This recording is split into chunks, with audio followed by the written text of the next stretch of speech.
আজকে এই ভিডিওর মধ্যে আপনাদের এমন একটি শক্তিশালী ঔষধি গাছের ব্যাপারে বলবো। আয়ুর্বেদিক ও বৈদিক বিভিন্ন রকম গ্রন্থে একে ঈশ্বরের বরদান এবং মেডিসিন অফ ট্রি হিসাবে আখ্যা দেওয়া হয়েছে। এই গাছের ছাল, ডাল, ফল, এমনকি এই গাছের গা থেকে বের হওয়া আঠার মধ্যেও বিভিন্ন রকম ঔষধীয় গুণাগুণ আছে, যেটা আপনার পায়ের ব্যথা, কোমরের ব্যথা, ঘাড়ের ব্যথা, পেটের মধ্যে বদহজমের সমস্যা, গ্যাস, অ্যাসিডিটি, রাতে অনিদ্রার সমস্যা, মাংসপেশির সমস্যা, এমনকি নার্ভের সমস্যাকেও খুব সুন্দরভাবে দূর করে দিতে পারে। আপনার ওরাল হাইজিনের ক্ষেত্রে যেসব প্রবলেমগুলো হয়ে থাকে, মাড়ি, দাঁতের সমস্যা, এই সমস্যাকেও সুন্দরভাবে দূর করে দেয়। বর্তমান সময়ে আমরা এতটাই বেশি মেডিসিন নির্ভর হয়ে পড়েছি এবং আমাদের আর্থিক সচ্ছলতার কারণে আমরা শুধুমাত্র ঔষধ কিনে খাই। আমরা আমাদের প্রকৃতিকে ব্যবহার করা ক্রমশ ভুলে যাচ্ছি। একটা সময় ছিল যখন টুথব্রাশ ছিল না, তখন আমাদের বাড়ির বড়রা কিন্তু সকালে উঠে বিভিন্ন রকম গাছের ডালকে দাঁতন হিসাবে ব্যবহার করতেন। তেমনই একটি গুরুত্বপূর্ণ গাছ হলো বাবলা গাছ। এই বাবলা গাছের ডালকে বহু যুগ আগে থেকে মানুষ দাঁতন হিসাবে ব্যবহার করতেন, বর্তমানে প্রায় ছেড়ে দিয়েছেন। এই বাবলা গাছের সংখ্যাও ক্রমশ কমে যাচ্ছে, মানুষ ধীরে ধীরে কেটে ফেলছেন। এই বাবলা গাছ এমন একটি গুরুত্বপূর্ণ গাছ এবং এর মধ্যে এত বেশি ঔষধীয় গুণ বা মেডিসিনাল প্রপার্টি আছে, যেটা সম্পর্কে 99% সাধারণ মানুষই জানেন না। আজকে এই ভিডিওর মধ্যে আপনাদের বলবো বাবলা গাছের যে ছাল, ডাল, ফল, এমনকি এর গা থেকে বের হওয়া যে আঠা আছে, সে আঠার মধ্যে কি কি ঔষধীয় গুণ আছে, আমাদের শরীরে কোন কোন রোগ ব্যাধিকে খুব সুন্দরভাবে দূর করতে পারে। যেসব সাধারণ রোগ ব্যাধির জন্য, যেসব জটিল রোগ ব্যাধির জন্য আপনি এদেশ ওদেশ ঘুরে বেড়াচ্ছেন, লক্ষ লক্ষ হাজার হাজার টাকা খরচা করছেন, আপনার বাড়ির পাশেই থাকা একটি বাবলা গাছের ছাল বা এর ডাল, এমনকি এর গা থেকে বের হওয়া আঠা কিন্তু সেই রোগকে খুব সুন্দরভাবে গোড়া থেকে নির্মূল করে দিতে পারে। এমনই আয়ুর্বেদিক এবং বৈদিক বিভিন্ন রকম গ্রন্থে এই বাবলা গাছকে গুরুত্ব দিয়ে বলা আছে এবং একে মেডিসিন ট্রি হিসাবেও চিহ্নিতকরণ করা আছে। আজকে এই ভিডিওর মধ্যে বাবলা গাছ অর্থাৎ অ্যাকাসিয়া নিলোটিকা, যার বৈজ্ঞানিক নাম, এই বাবলা গাছ সম্পর্কে A to Z তথ্য বা ইনফরমেশন আপনারা জানতে পারবেন। এবং আপনার বাড়ির আশেপাশে যদি বাবলা গাছ থাকে, সেটাকে সযত্নে রাখুন এবং এর সমস্ত কিছুকে ব্যবহার করতে শিখুন। আপনার শরীরের রোগ ব্যাধি আস্তে আস্তে চলে যাবে, এমনকি আপনার শরীরে যে সাধারণ সিমটমস বা সমস্যাগুলো হয়ে থাকে, যেমন ক্লান্তি, দুর্বলতা, অলসতা, এইসবের ক্ষেত্রেও কিন্তু এই গাছ ঔষধের মতো কাজ করে, এটা মাথায় রাখবেন। এইবার আপনাদের বলবো যে বাবলা গাছের কোন জিনিসটা কতটা উপকারী, কোন সমস্যার ক্ষেত্রে, কোন রোগ ব্যাধির ক্ষেত্রে ঠিক কিভাবে ব্যবহার করবেন। এক নম্বর হচ্ছে বাবলা গাছের যে পাতা আছে সেটা কাঁচা অবস্থায় সবুজ থাকে, অর্থাৎ গাঢ় সবুজ থাকে। যদি আপনার মুখের কোনো সমস্যা থাকে, মুখের মধ্যে আলসার, ঘা হয়, দুর্গন্ধ বের হয়, মাড়ি লুজ হয়ে যায়, সেই সমস্ত ক্ষেত্রে কিন্তু এই বাবলা গাছের যে পাতা আছে সেটা কিছুটা পরিমাণ নিয়ে মুখের মধ্যে দিয়ে চেবাতে হবে। 10 থেকে 15 মিনিট সুন্দর করে মুখের মধ্যে চেবান, সেটাকে ফেলবেন না। তারপর সেটাকে ফেলে দিয়ে হালকা গরম জল দিয়ে মুখটাকে ওয়াশ করে নিন। দেখবেন আপনার মুখের মধ্যে এত সুন্দর একটা ফ্রেশনেস আসবে, যেটা নামি দামি ব্র্যান্ডের কোনো টুথপেস্টও দিতে পারবে না। বর্তমান সময়ে দেখবেন বাবুল নামে মার্কেটে একটি টুথপেস্ট আছে, এর মধ্যে বাবলা গাছের গুণাগুণকে ব্যবহার করা হয়েছে। এছাড়া আপনার দাঁতের এবং মাড়ির সমস্যা দূরীকরণের ক্ষেত্রে আপনারা শুকনো বাবলা গাছের পাতাকে ব্যবহার করতে পারেন। এই পাতাকে শুকিয়ে গুঁড়িয়ে একটা কৌটার মধ্যে সুন্দর করে রেখে দিন, যেন বাতাস চলাচল না করতে পারে।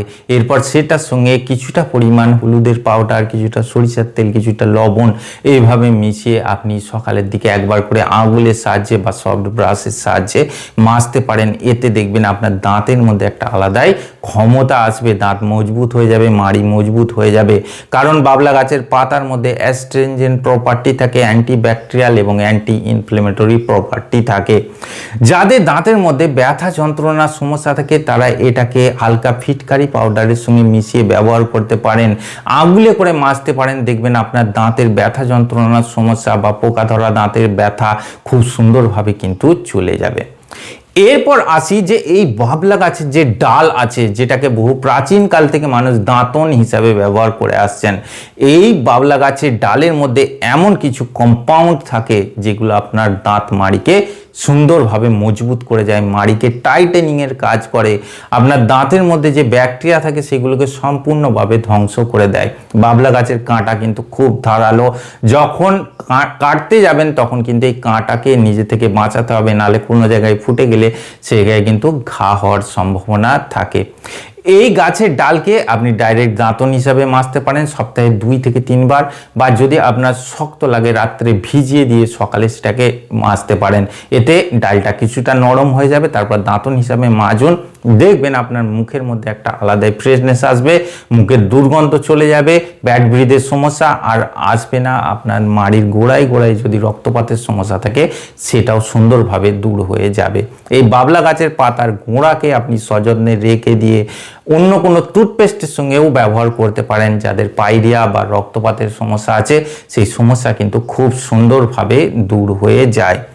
বাবলা গাছের যে ছাল আছে এই ছাল এক প্রকার প্রাকৃতিক মেডিসিন, এটা মাথায় রাখবেন। বাবলা গাছের ছালকে তুলে নিয়ে এসে সেটাকে সুন্দর করে ধুয়ে শুকিয়ে নিন, রোদে সুন্দর করে শুকিয়ে নিন, তারপর সেটাকে আপনি মিক্সার গ্রাইন্ডারে মিক্স করে গুঁড়িয়ে পাউডার করে একটা কাঁচের এয়ারটাইট পাত্রের মধ্যে রেখে দিন। এটা as a natural tooth powder হিসাবে কাজ করবে। এর সঙ্গে আপনারা হলুদ, লবণ, সরিষার তেল, ফিটকারি যে কোনো জিনিস মিশিয়ে ব্যবহার করতে পারেন, বা আপনি আপনার যে টুথ পাউডার বা বাড়িতে যে টুথপেস্ট ব্যবহার করেন তার সঙ্গে মিশিয়ে ব্যবহার করতে পারেন। দেখবেন আপনার দাঁতের মধ্যে একটা আলাদাই মজবুতি এবং শক্তি এসে যাবে। এটা এক প্রকার ন্যাচারাল টুথ পাউডার হবে, যেটা কোনো কোম্পানির টুথপেস্ট বা টুথ পাউডার এই শক্তি বা এই মজবুতি আপনার দাঁত এবং মাড়ির মধ্যে এনে দিতে পারবে না।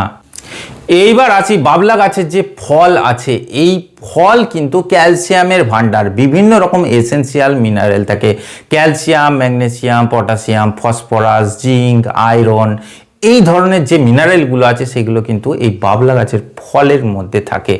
এই ফলের যে পাউডার সেটা বিভিন্ন রকম আয়ুর্বেদিক শপে কিন্তু পাওয়া যায়, আপনারা কিনে নিতে পারেন, বা আপনারা এই ফলকে শুকিয়ে গুঁড়িয়ে পাউডার ফর্ম করে নিতে পারেন। সেটা একটা ভালো পাত্রের মধ্যে রেখে দিতে পারেন এবং সেটা আপনারা ব্যবহার করতে পারেন। সেটা গরম জলের সঙ্গে অল্প পরিমাণ অর্থাৎ ছোট্ট চা চামচের 1 চামচ মিশিয়ে খেতে পারেন, দুধের সঙ্গে, দইয়ের সঙ্গে বিভিন্ন প্রকারে খেতে পারেন। এতে পায়ের ব্যথা যেমন সুন্দরভাবে চলে যাবে, আপনার জয়েন্টের ব্যথা, হাঁটুর ব্যথা, হাঁটুর মধ্যে গ্রিস শুকিয়ে যাওয়া, অয়েল কমে যাওয়া, কোমরের ব্যথা, ঘাড়ের ব্যথা, নার্ভের ব্যথা, এই নানা রকম ব্যথা থেকে কিন্তু আপনি মুক্তি পাবেন এই বাবলা গাছের যে ফল আছে এর মধ্যে, এটাকে আপনারা যদি সঠিকভাবে খেতে পারেন। এরপরে একটি গুরুত্বপূর্ণ বিষয় আসি, বাবলা গাছের গা থেকে দেখবেন এক ধরনের আঠা বের হয়, যেটা ক্রিস্টাল ক্লিয়ার হয়, ব্রাউন কালারের, লালচে টাইপের, বা অনেক সময় এটা ধূসর টাইপের বা কালচে টাইপেরও হয়ে যায় শুকিয়ে যাওয়ার পর। এই যে আঠাটা আছে এটা অনেকটা ক্রিস্টাল ক্লিয়ার লাগে, কাঁচের মতো লাগে। এই আঠার মধ্যে এমনই কিছু ঔষধীয় গুণ আছে যে আপনারা কল্পনাও করতে পারবেন না। যাদের শরীরে এনার্জি কম আছে, ক্লান্তি, দুর্বলতা, অলসতা আছে, হাঁপিয়ে যান, অল্প কাজ করে তাদের আর কাজ করতে ভালো লাগে না, কাজে কর্মে যেতে ভালো লাগে না, সবসময় শুয়ে বসে থাকতে ইচ্ছা করে, শরীরের মধ্যে কোনো বল, শক্তি বা এনার্জি পান না, তাদের জন্য কিন্তু এই আঠা এক প্রকার মহৌষধের মতো কাজ করবে। এটা বিভিন্ন রকম আয়ুর্বেদিক পুস্তকে বলা আছে যে বাবলা গাছের গা থেকে যে আঠা বের হয় এর মধ্যে বিভিন্ন রকম মিনারেল থাকে যেগুলো আপনার শরীরে শক্তি প্রদান করে।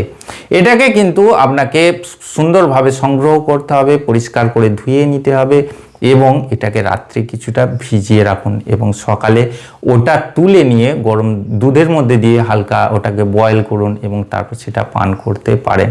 বা এই শুকিয়ে যাওয়া আঠাকে আপনারা শুকিয়ে হালকা ঘিয়ের সাহায্যে সেটাকে ড্রাই রোস্ট করে গুঁড়িয়ে পাউডার করে রেখে দিতে পারেন। তারপর সেটা দুধ, দই, ঘি বা ঘোল ইত্যাদি নানা রকম খাবারের সঙ্গে মিশিয়ে অল্প পরিমাণ করে খেতে পারেন। এতে দেখবেন শরীরের মধ্যে একটা আলাদাই মজবুতি আসবে, শরীরে শক্তি, এনার্জি বাড়বে, কাজকর্মে মনোযোগ বাড়বে। বা এই পাউডারকে আপনারা চ্যবনপ্রাশ বা অন্যান্য খাবারের সঙ্গে মিশিয়েও খেতে পারেন, দেখবেন আপনার শরীরে একটা আলাদাই মজবুতি এবং শক্তি আসবে। আমরা ক্রমশ প্রকৃতিকে ভুলে যাচ্ছি। প্রকৃতি আমাদের সব রোগের ঔষধ কিন্তু এই প্রকৃতির মধ্যেই দিয়ে রেখেছে, সেইগুলোকে আমাদের চিনতে হবে, বুঝতে হবে, ব্যবহার করতে হবে। এমন কিছু ঔষধীয় গাছ আছে যেগুলোকে ক্রমশ আমরা নষ্ট করে ফেলছি, বিলীন করে ফেলছি। তাদের মধ্যে একটি গাছ হলো বাবলা গাছ বা এই অ্যাকাসিয়া নিলোটিকা নামক গাছটি। এর সমস্ত দিক থেকে কিন্তু মানব শরীরে উপকারিতা দেয়, বিভিন্ন রোগ ব্যাধিকে সুন্দরভাবে দূর করে।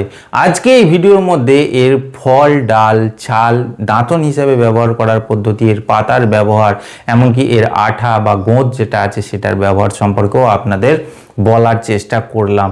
এইভাবে ব্যবহার করলে কিন্তু আপনার শরীরে আলাদা স্ট্রেংথ আসবে, শক্তি, এনার্জি পাবেন এবং বিভিন্ন রোগ ব্যাধি, বিশেষত বয়সকালে 50-60 বছরের পরে পায়ের যে ব্যথা বেদনার সমস্যা আছে, কোমরের ব্যথা, নার্ভের ব্যথা, ঘাড়ের ব্যথা, এই সমস্ত সমস্যা থেকে আপনি খুব সহজেই মুক্তি পাবেন। এবং ওরাল হেলথের ক্ষেত্রে এর পাতা, শুকনো পাতার গুঁড়া, এমনকি এর দাঁতন অলরেডি বহু যুগ আগে থেকে মানুষ ব্যবহার করে আসছেন। তাই এই গাছটিকে বাঁচিয়ে রাখুন এবং একে ব্যবহার করা শিখুন। আশা করছি আজকের ভিডিওটি আপনাদের ভালো লেগেছে। যদি ভালো লাগে অবশ্যই একটি লাইক করবেন, আর এই ধরনের আরও ভিডিও পাওয়ার জন্য আমার চ্যানেলটিকে সাবস্ক্রাইব করে পাশে বেল বাটনটি টিপে অল অপশানটি ক্লিক করে দেবেন। দেখা হচ্ছে পরের ভিডিওতে। ভালো থাকবেন, ধন্যবাদ।